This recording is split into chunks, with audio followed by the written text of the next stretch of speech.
Paz seja convosco. Gostaria de compartilhar uma palavra que se encontra lá em Romanos 12, e o verso 2.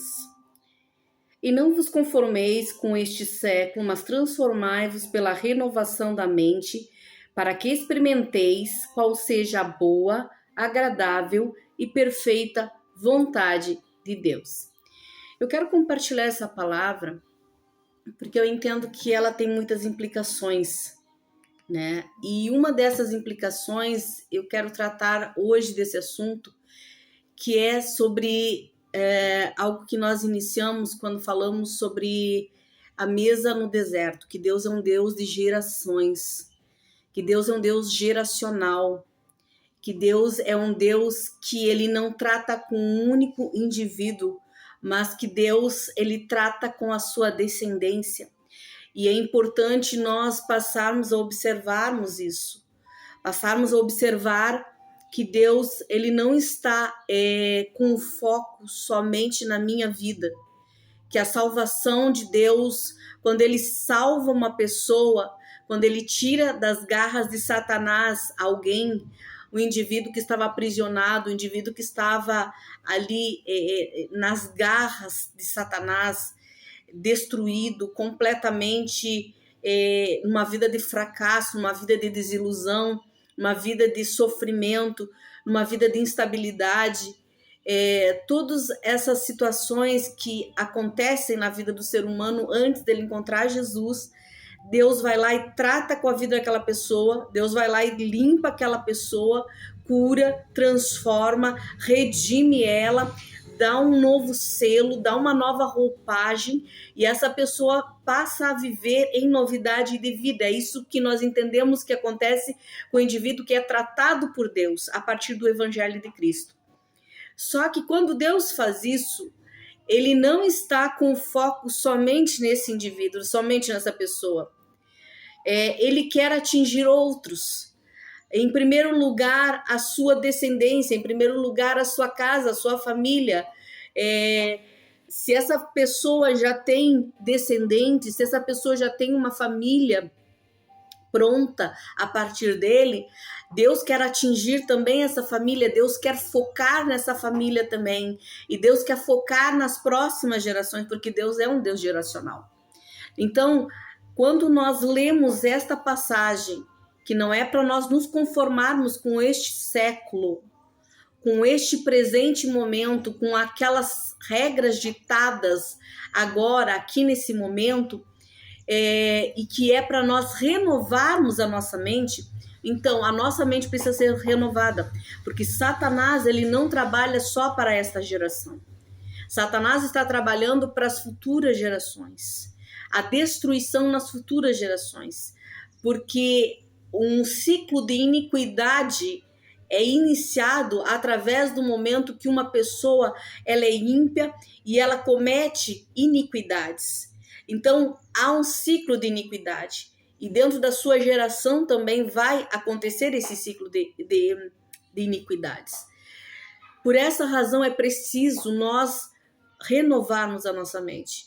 É preciso nós olharmos, fazermos uma introspecção e entendermos que Deus, ele está para nós, não só para este momento, não só para a minha vida, mas Deus está pensando nos futuros, né? Nos meus futuros filhos, nos meus netos, nos meus bisnetos, tataranetos, enfim, nas gerações futuras. Deus está pensando nisso. Eu quero ler um texto, e ele está lá em Gênesis, o capítulo 4, para que nós venhamos a entender um pouquinho mais sobre o que estamos falando. O capítulo 4, verso 10. Ele diz o seguinte: E disse Deus, que fizeste? A voz do sangue do teu irmão clama a mim desde a terra. Esta passagem aqui, ela trata de quando Deus está conversando com Caim, deu a oportunidade. Deus deu oportunidade a Caim para ele se redimir, para ele não ir e não fazer o mal que ele estava intentando realizar contra o seu irmão Abel. Mas aqui nesse momento, Caim já executou. Caim já foi lá e já assassinou o seu irmão. E Deus diz assim: onde está o teu irmão? Que fizeste? A voz do sangue do teu irmão clama a mim desde a terra. Eu estava lendo, que foi algo que me chamou a atenção, nos estudos de Matthew Henry, a Bíblia de estudo dele, e ele fala sobre essa passagem que nos antigos, no original, a palavra não é sangue, e sim sangues. Porque a partir do instante que Caim mata Abel, Caim não só assassinou Abel, mas toda uma descendência. O crime de Caim ainda foi maior, porque ele matou toda uma descendência. Gerações que viriam através de Abel foram aniquiladas a partir da morte de Abel.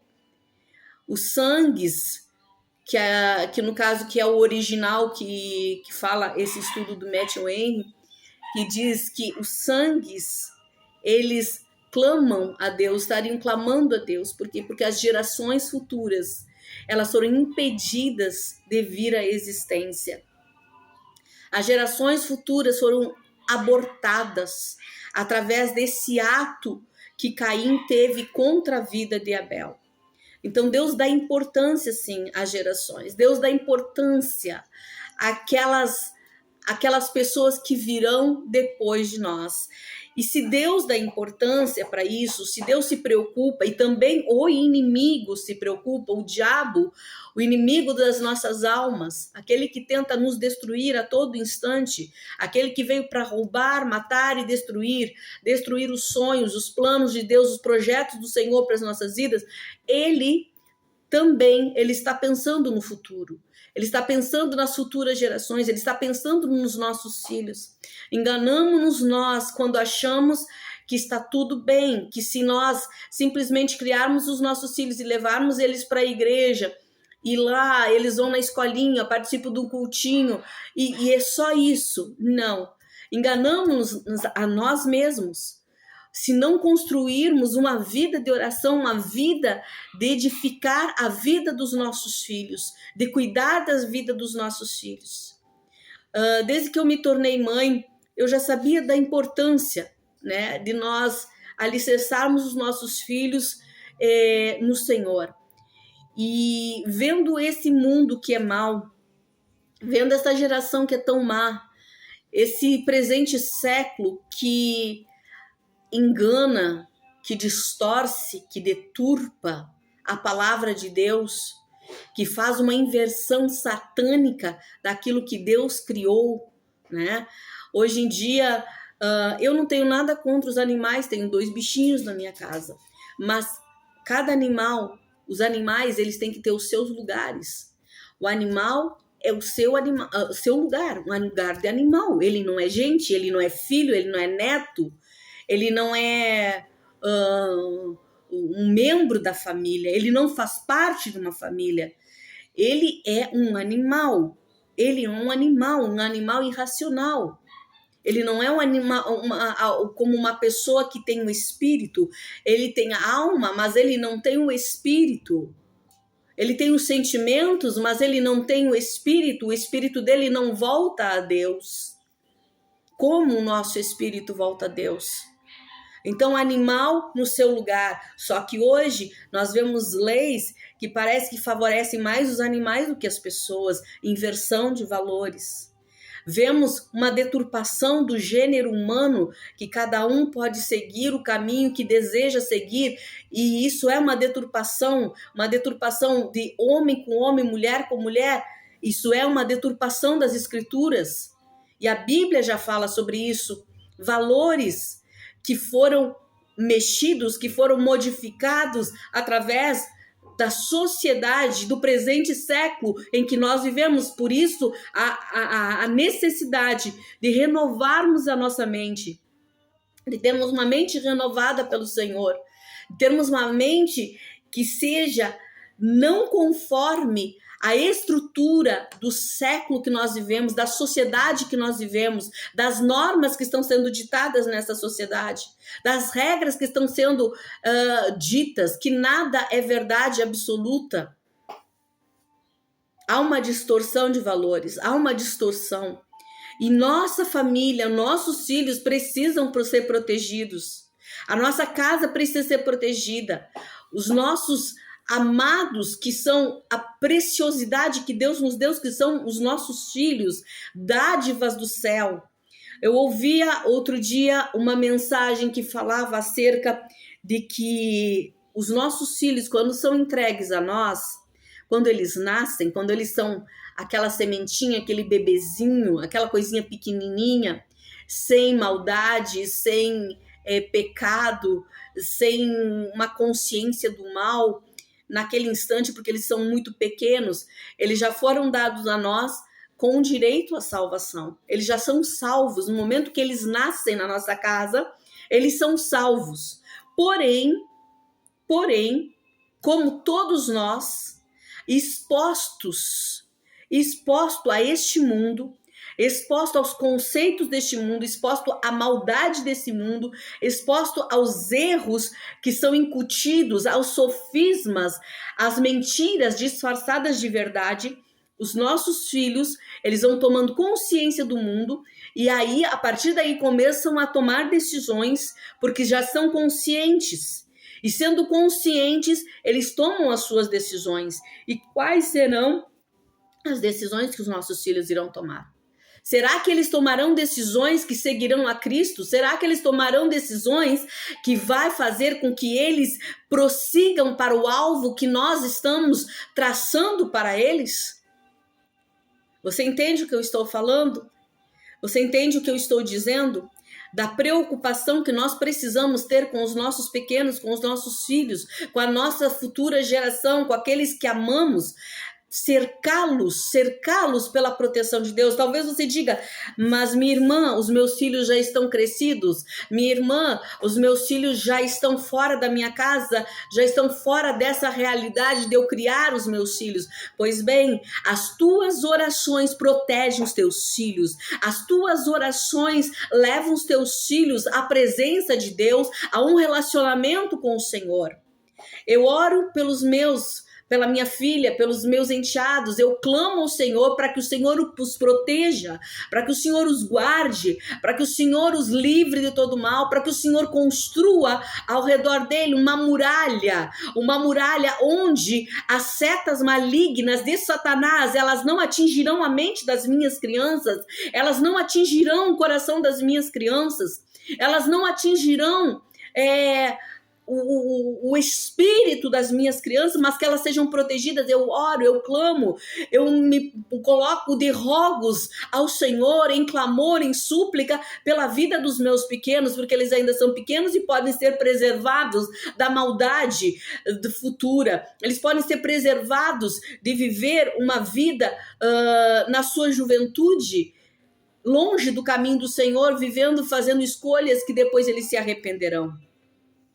Eu posso fazer isso, eles são pequenos ainda, eu posso clamar por eles como eu clamo, pedindo para que Deus prepare pessoas para a vida deles, para que os planos e os propósitos de Deus sejam estabelecidos na vida dos meus pequenos.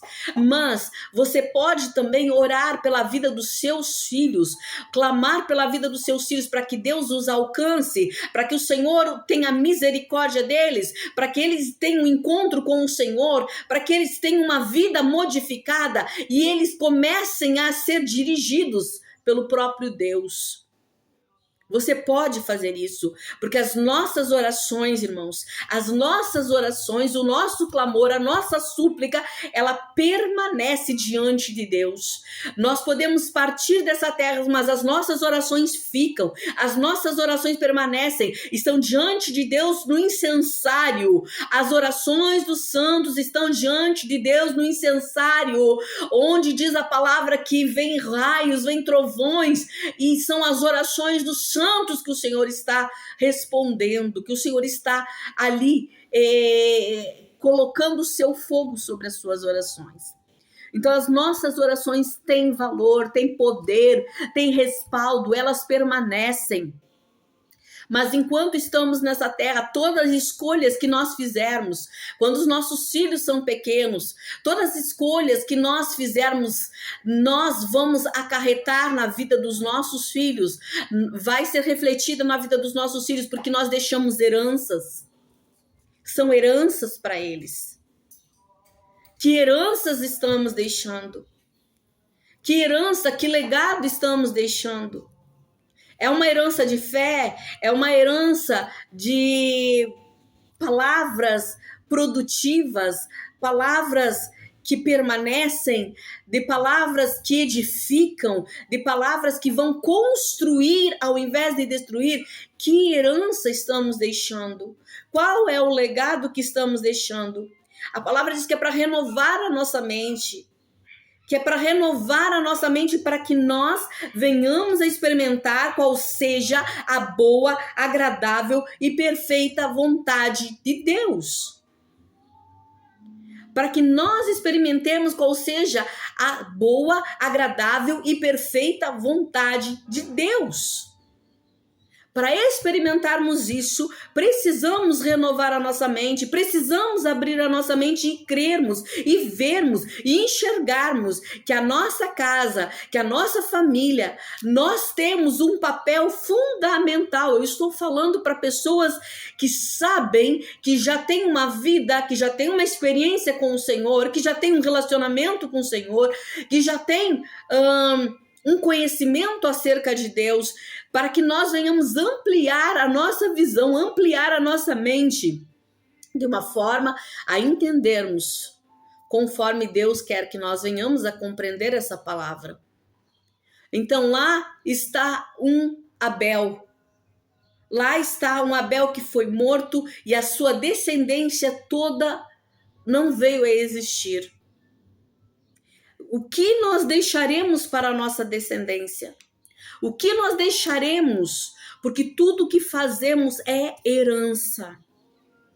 Tudo o que fazemos implica na vida deles. Sejam eles adultos ou crianças. Você já deve ter ouvido falar da maldição hereditária. Você já deve ter ouvido falar sobre isso. Eu não vou me ater a esse assunto especificamente, mas você já deve ter ouvido falar. Sim, carregamos maldições. Mas se carregamos maldições, por que não carregar bênçãos?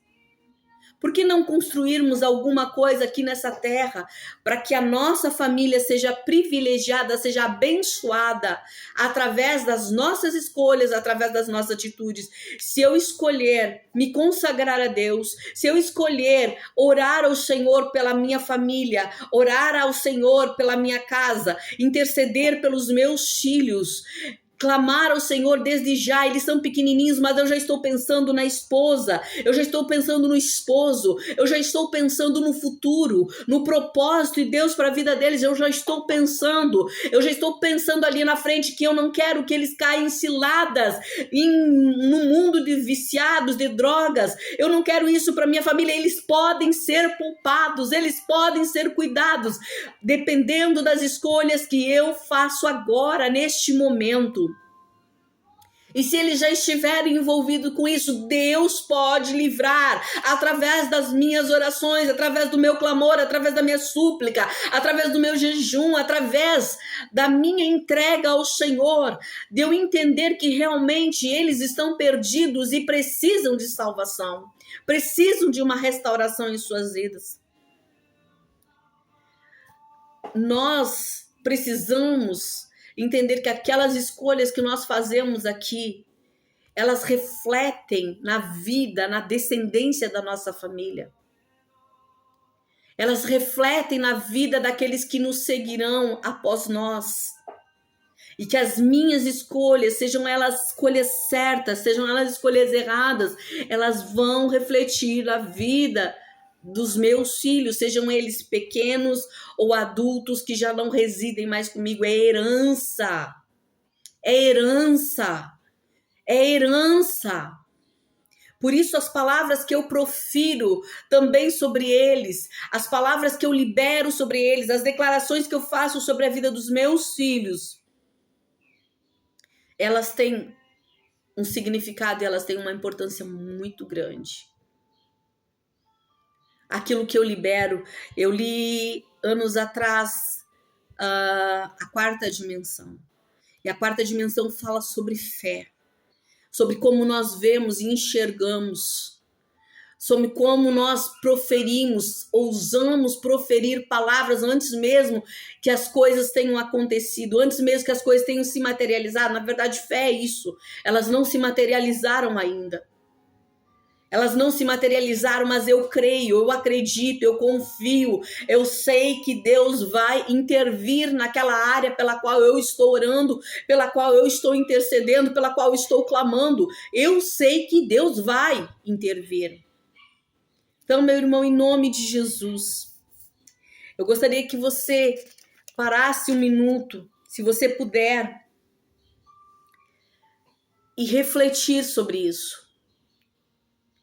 Refletir que você tem uma família, que você tem uma descendência, ou talvez você não tenha, eu esteja falando com alguma pessoa que ainda não constituiu uma família, mas todas as tuas decisões,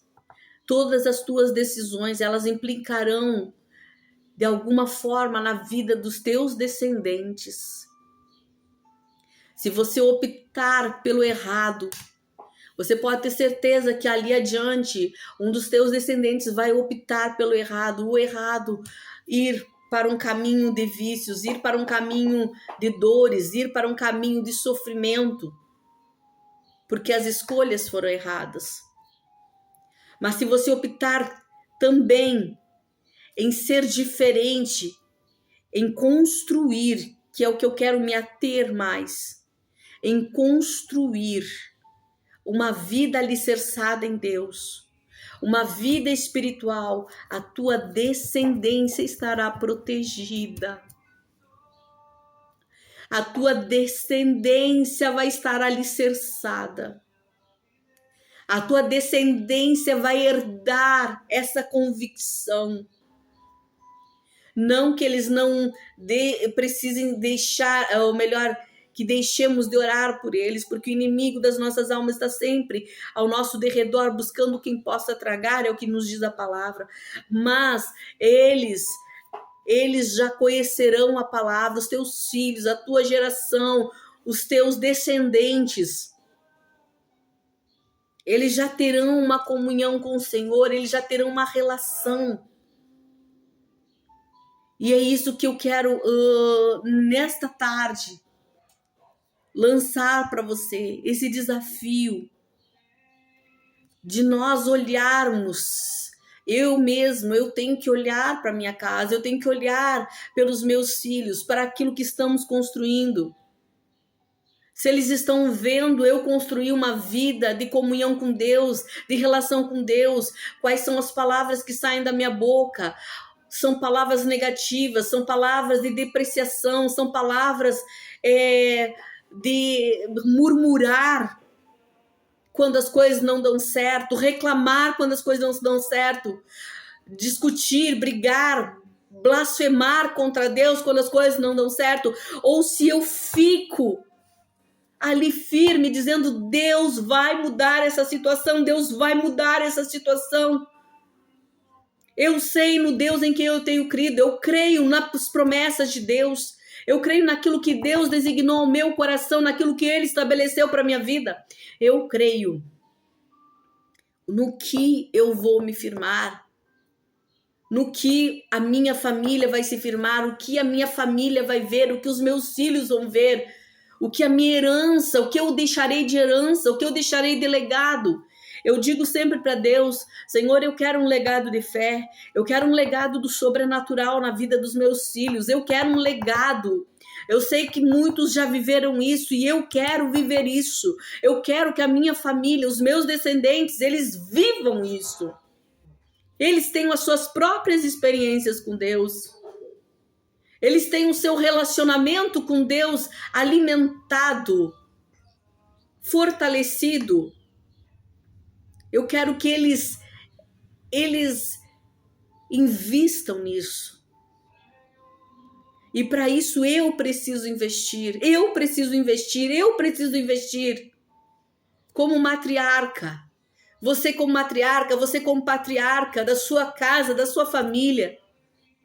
Em nome de Jesus, que nós venhamos a refletir no que estamos fazendo e no que estamos deixando. O que estamos construindo na nossa família, o que estamos construindo, qual o legado, o que deixaremos para a nossa família como herança espiritual para a nossa casa. Será uma herança espiritual maligna, de maldições? Ou será uma herança espiritual de vitória, de triunfo? Eu lembro de ter escutado, eu não lembro a fonte nesse momento para informar a você, mas de ter ouvido acerca de um vídeo em que falava sobre Jonathan Edwards. Jonathan Edwards viveu, se eu não me engano, no século XVIII, e ele foi um dos grandes pregadores e avivalista daquele tempo, daquela época. Eu não sei se foi 1700 ou 1800 que ele viveu, mas ele foi um grande avivalista. E esse grande avivalista, até ele tem um sermão que é muito famoso, talvez você vá lembrar quando eu falar sobre esse sermão, que é Pecadores nas Mãos de um Deus Irado. E conta a história rapidamente sobre esse sermão, que enquanto ele pregava, ele esteve em jejum por alguns dias, e quando ele foi pregar esse sermão, era um auditório, uma escola, se eu não me engano, e aquele auditório diz que eles se seguravam e desesperados gritavam porque eles estavam se vendo indo para o inferno. Esse foi um sermão muito famoso, justamente porque aqueles homens e mulheres foram contristados por Deus, foram ao arrependimento, foram a entender o que Deus estava revelando através daquela palavra por aquele homem. Esse é um sermão muito famoso dele. Então, o relato que eu ouvi foi que fizeram um estudo da árvore genealógica de Jonathan Edwards e de um homem que eu não lembro, não recordo o nome, que era um homem bêbado da época de Jonathan Edwards. Um homem que vivia uma vida ímpia. E fizeram a genealogia deles. E dentro da genealogia de Jonathan Edwards encontraram acho que governadores, senadores, professores, advogados, uma genealogia vasta de pessoas abençoadas, pessoas poderosas na sociedade, pessoas com influência na sociedade. E nessa mesma linha eles foram fazer a genealogia desse outro homem, que eu não lembro o nome, e eles constataram que ali, a partir da vida iníqua daquele homem, houveram muitos bêbados, muitos prisioneiros, muitos homens que foram prisioneiros na cadeia mesmo, muitas prostitutas, né? Uma vida de decadência, uma geração de decadência, de vidas destruídas pela influência de Satanás. Depois eu posso até procurar, que eu ia procurar e não verifiquei o videozinho, não encontrei. Então, mas mostrando a diferença daquele que é justo e aquele que é ímpio. A diferença da sua árvore genealógica, do que vai acontecer com a sua herança, dos homens justos de Deus. Eu sou herança lá da minha bisavó, que minha mãe conta que ela, na sua simplicidade, na sua pouco entendimento, que ela nunca, e na sua pobreza, ela sempre que ia à igreja, ela levava uma oferta. Na sua pobreza, na sua simplicidade, no pouco saber, no pouco conhecimento, mas ali ela se mantinha fiel naquilo que ela tinha ouvido acerca de Deus. Eu sou herança. Eu sou herança de uma mãe que orava e que nós aprendemos a orar na igreja, né? Que crianças ainda nós víamos, o pastor convidava para chegar ali à frente diante do altar, e nós nos dobrávamos os joelhos, era um tempo de dobrar os joelhos na frente do altar, e nós crianças, 8, 9, 5, 6 anos, nós dobrávamos os nossos joelhos também, orando ao Senhor. Né? Que algumas vezes eu cheguei a perguntar para minha mãe se quando faltavam as palavras, o que a gente fazia, né? Porque eu achava que eu já tinha orado tudo naquela época.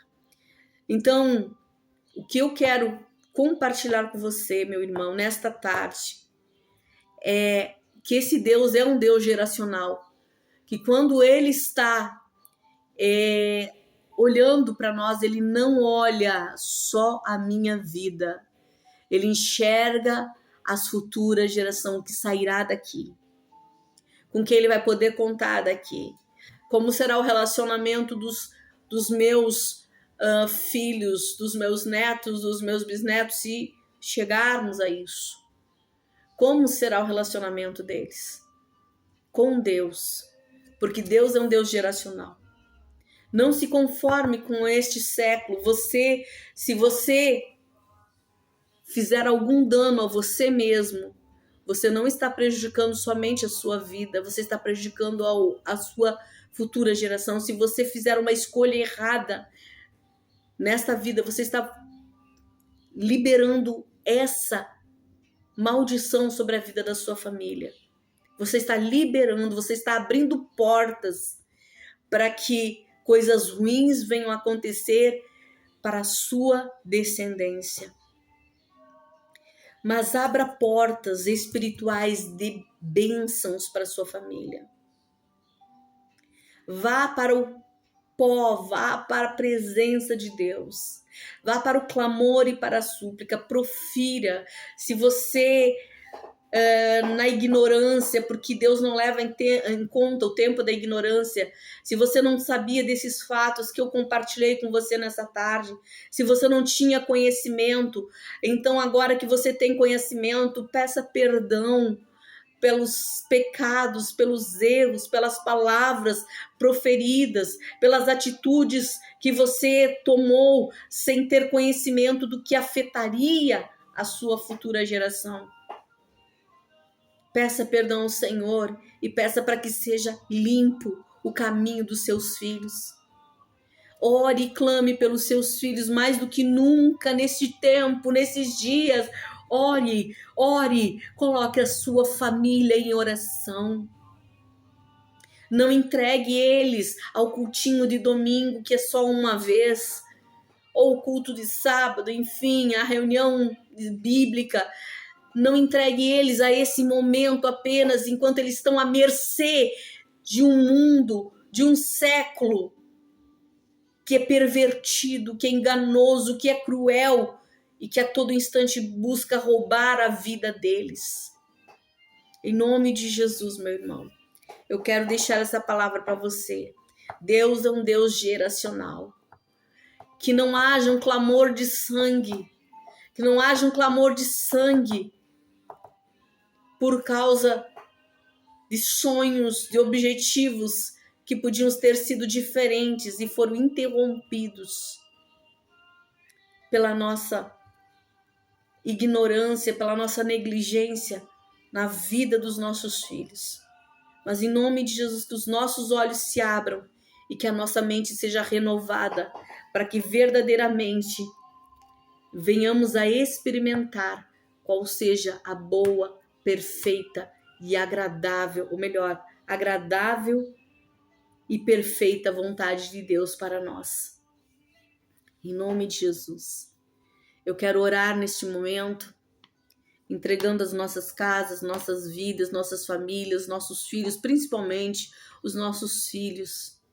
Como eu disse, sejam eles de tenra idade ou já sejam adultos, que já tenham suas próprias vidas, tenham seus próprios filhos, mas o clamor, ele permanece diante de Deus, a súplica permanece diante de Deus, para que se foi distorcido, Deus possa reconstruir. E se ainda não foi estabelecido, Deus possa estabelecer um caminho de vitória, um caminho de sucesso, um caminho de bênçãos, em nome de Jesus. Pai, em nome de Jesus, eu oro agora neste momento pelas nossas vidas, Senhor, como pais, como homens e mulheres, Senhor, que conhecem ao Senhor, estão conhecendo, estão prosseguindo em conhecer. Que os nossos olhos sejam abertos e a nossa mente seja renovada. E ela não se conforme, Deus, ela não se conforme com este século. Ela não se conforme com as ideias malignas e malucas, Senhor, que Satanás incute na mente das pessoas, homens e mulheres depravados. Homens e mulheres, Senhor, que fazem leis conforme a sua própria vida, Deus. Conforme, Senhor, ao seu relapso com a sua vida espiritual, ignorando completamente a vida, Senhor, espiritual, a vida, Senhor, que o Senhor estabeleceu para o ser humano como regra, Senhor, como padrão de vida abundante, Pai. E eles negam a Ti, negam até mesmo a Tua existência, negam a Tua relação conosco, com o ser humano, Pai. E por isso fazem leis, Senhor, que favorecem a si mesmos, favorecem, Senhor, a sua vida deturpada, a sua vida degenerada, Senhor. E com isso impõe isso à sociedade. E essa sociedade que nós temos vivido no presente século, uma sociedade, Senhor, com leis imorais, com leis, Senhor, distorcidas, Senhor, com distorções satânicas, Senhor, demoníacas, ó Deus. Portanto, ó Deus, em o nome de Jesus, não permita que eu, como tua serva, que o meu irmão e a minha irmã, como teus servos, eles se conformem com essa mentalidade, com este século, mas eles reajam, eles venham reagir e venham a dar uma resposta a este século, Senhor, colocando seus filhos debaixo dos teus cuidados, orando constantemente pela vida dos seus filhos, construindo, Senhor, uma família alicerçada em Ti, construindo valores, Senhor, em Ti, ó Deus. Ah, Senhor, em nome de Jesus. Meu Deus, eu não sei se outras gerações foi tão agressivo o que está acontecendo, Deus, com as leis que enfrentamos neste mundo. Mas, Senhor, em nome de Jesus, que nós venhamos reagir. Aqueles que chamam, Senhor, de certo o que é errado e dizem que é errado aquilo que temos como certo, valores, princípios cristãos. Portanto, ó Deus, em nome de Jesus, que o meu irmão tenha a graça dos céus para construir um legado para a sua descendência, para as gerações futuras, que ele tenha, Senhor, graça, poder do alto, revestimento dos céus, a sua mente aberta, ampliada para o Senhor, renovada pelo Senhor, para que ele experimente, e não só ele experimente, mas a sua família, a sua descendência experimente a boa, agradável e perfeita vontade de Deus. Em nome de Jesus eu oro e entrego todos em tuas mãos, para a glória do teu nome. Amém e amém, Jesus. Meu irmão, eu deixo essa palavra com você em nome de Jesus, e que Deus abençoe a sua vida, abençoe o seu coração, abençoe a sua família, abençoe a sua descendência, que as tuas decisões sejam pautadas no Senhor, que as tuas escolhas sejam pautadas no Senhor, para que a tua geração, as tuas futuras gerações, elas sejam abençoadas através das tuas escolhas a partir de agora. Em nome de Jesus. Se você, de alguma forma, essa palavra abençoou sua vida, deixa ali o seu likezinho para nós, que nos ajuda. Deixa o seu comentário. Se você quiser se inscrever no nosso canal, fique à vontade. Compartilhe essa palavra, se abençoou de alguma forma a sua vida. Em nome de Jesus é o nosso pedido. Deus abençoe grandemente, em nome de Jesus.